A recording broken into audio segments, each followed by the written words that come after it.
She took a deep breath and tried to steady her shaky nerves. She gripped the edge of the bed with one hand as she stuck the other further into the compartment. There was definitely something inside. What had she gotten herself mixed up in? But before we start, smash the like button and make sure to subscribe if you haven't, and hit that notification bell so that you won't miss any new stories. Laurel GX was just an ordinary woman, living an ordinary life in the quaint city of Oak Creek, Wisconsin.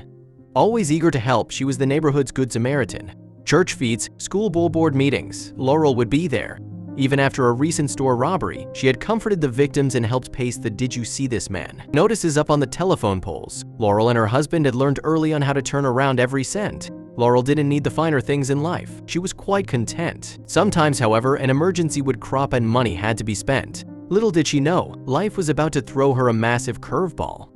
The couple's house and its contents had seen a good many years, and something was bound to break. But Laurel hadn't expected both the oven to cook its last meal and the bedroom furniture to crack within the same month. The new oven had already cost them dearly. Where would they find more money for a new bedroom set? Laurel and her husband didn't have spare cash to buy completely new furniture. Why not try Facebook Marketplace, a friend suggested? She could probably find exactly what she was looking for. They would surely find a good deal there. The idea was tempting, but buying from a complete stranger? Laurel wasn't so sure. She had a look anyway, and soon got a hit. A guy nearby was selling second-hand furniture. What did she have to lose? She'd heard many horror stories of people getting swindled out of their hard-earned money, or not getting what they'd imagined, but she could never have prepared for this. Immediately upon arriving at the sale, Laurel spied a beautiful bedroom set, a dresser and headboard. Her husband was convinced it was 100% wood and Amish, made really good quality. The question was, would they be able to afford it? It was also clear that all the furniture pieces were selling like hotcakes. Would someone else snatch away the bedroom set they'd set their hearts on? Laurel approached the seller and took her chance. Would you consider $325? It was all the cash they'd brought along. Without blinking, the surly-looking guy said yes and grabbed the money before moving on to the next customer. And not even the guy's dour attitude could dampen Laurel's spirits. The bedroom set was theirs. What a steal! Laurel thought excitedly. But on their way home, she couldn't help but wonder why the seller had agreed to such a low price. It was as if he just wanted to get rid of the furniture. Had she just made a big mistake? Well, what was done was done. But when they moved the new set into their bedroom, they were in for a nasty surprise. "Oh, they don't quite fit," Laurel exclaimed after her husband had tried to install the bedroom set in their room. The dresser was slightly too big for the space behind the door, but somehow she would make it work. It was indeed a beautiful piece of furniture.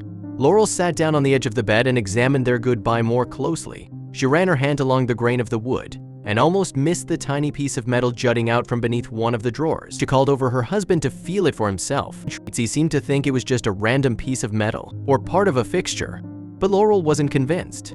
Conceding that it may just be an anomaly, she and her husband went to bed. But as Laurel lay there, she had a strange feeling that she just couldn't shake. Why would there be a flaw in the piece of furniture? She knew that the Amish prided themselves on their craftsmanship.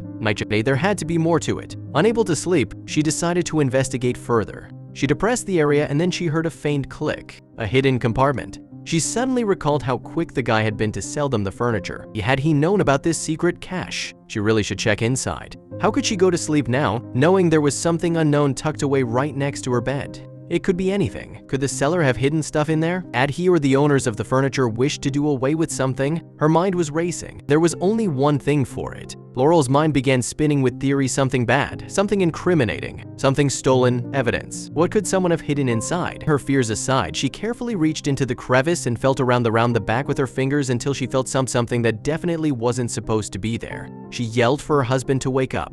She didn't want to uncover whatever it was on her own. Her husband woke up with a start. "I was right. There's something in here," Laurel whispered nervously. With her husband looking on, he himself now equally intrigued, Laurel carefully reached inside with her hand again. Would it contain jewelry? Cash? Antique items?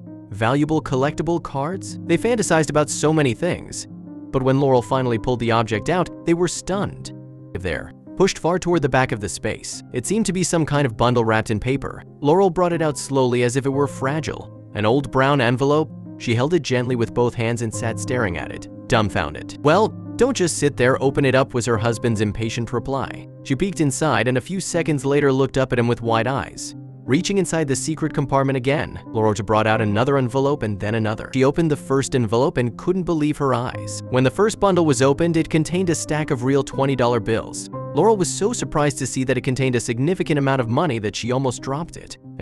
But what about the other envelopes? They grew even more excited and nervous than ever. Then there were still 2 bundles that had to be opened. Could they contain the same thing? What else were they about to find? The second package held something even more intriguing. It had a stack of $50 bills.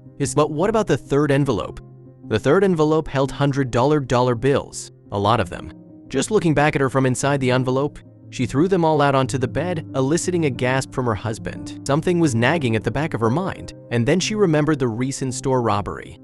The authorities had never found the stolen loot. Could it be that they had just stumbled upon the thief's hidden stash? After counting everything, they placed the money in neat piles on the bed, a swathe of blue bills that matched the pattern on the quilt. 11,000 in total. There was no doubt in Laurel's mind about what to do next: report their find to the local police. In the meantime, her husband had stuck his own hand into the space and rummaged around further. Lo and behold, out came another bundle. This time it was just a bunch of old bank statements. Laurel's mind wandered as she examined them, and suddenly it hit her: she had recognized the Facebook Marketplace seller. She would get to the bottom of this, she thought to herself as she logged onto Facebook again. And the minute she saw the seller's profile, she knew she was right. It was him. Should she tell him what she knows? Laurel dialed the seller's number. How would she approach the call? She would just lay it all out, she decided. She calmly told him about her find in the secret compartment and that she knew it had something to do with him. She had recognized the surname on the bank statements: De Pierre. De Pierre was the same surname as that of the seller. Yes, he told Laurel. The bedroom set had belonged to his late parents. The furniture had been part of their estate sale. He had wanted to get rid of everything to bring closure, but he hadn't been aware of their hidey hole. Would Laurel return its contents?